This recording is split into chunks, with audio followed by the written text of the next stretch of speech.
The opinions expressed in the video you are about to see are solely those of BoatTest.com and its test captain. Hi, Captain John here for BoatTest.com, and today we're going to test and sea trial the Beneteau Swift 50. Come on aboard. The Swift 50 is designed to be a happy compromise between a slow-moving displacement trawler and a high-speed motor yacht.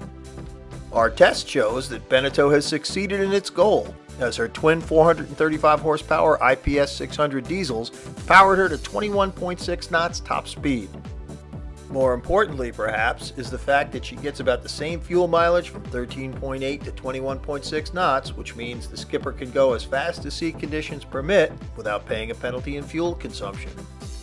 Boaters wishing to go displacement speeds will run the boat from 1500 to 1800 RPM, where we traveled from 6.5 to 7.4 knots, burning from 4.8 to 7.85 gallons per hour, giving us a range from 770 to 540 nautical miles with a 10% fuel reserve. The Swift 50 is also designed to make living aboard comfortable. That's accomplished by her functional main deck, galley, salon, and the 3 staterooms below. Looking at her alongside of the dock, she's got a traditional shippy look with a modern design flair.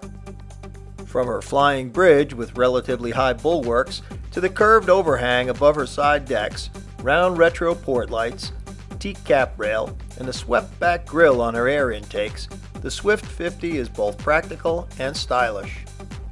But the most distinctive of all is her huge, rounded windshield that surrounds the front of her pilot house and creates terrific visibility for the skipper. Going forward to the bow, I can see that the hardware was made for serious cruising. The large bow cleats, raised platform, and windlass make anchor handling easy. Walking along the port side deck, I noted that it was 15 inches wide and the height to the cap rail was 29 inches. The starboard side deck measured 22.5 inches wide because here we have the sliding side door and a boarding gate for boarding from a fixed pier. The most handy way to board from a floating dock is by the swim platform, and it's just 3 steps up to the aft deck. The aft deck is protected from the wind and spray by a door on the starboard side. The neatest thing on the aft deck is the optional joystick docking station, which makes backing into a slip a snap. Inside, the lower helm has room for 2 multifunction nav screens. Most engine diagnostics are on the Volvo Penta digital panel. The joystick and the redundant bow thruster controls are behind the throttles next to the side door where they should be. But the most glorious aspect of the Swift 50 helm is her panoramic windshield that stretches all across the front of the boat and down the port side. I've never seen anything quite like it. Note the narrow mullions, the 3 windshield wipers, and the 2 defrosters. There's 74 inches of headroom by the helm. To port of the helm is a 2-person booth dinette for morning coffee. And the table breaks down to make a sea berth so the skipper can grab a few winks when making a long passage at night. The helm on the flying bridge has virtually all of the instruments and controls as at the lower helm, and the visibility is even better.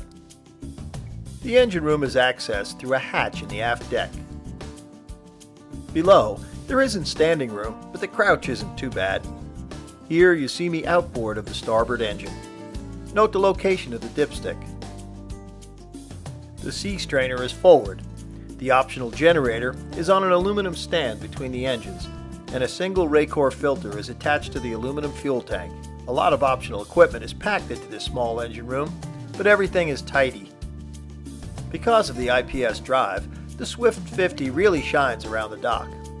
The 3 control positions allow the captain to find the best sight lines for any docking situation. I'm not a big fan of slow trawlers that are limited to, say, 8 knots. By having a turn of speed available, the skipper can often outrun a nasty storm or a cranky child. In either case, the available speed can make for a much more enjoyable boating experience. So that's our test and review of Beneteau's Swift 50. For BoatTest.com, I'm Captain John Wenz.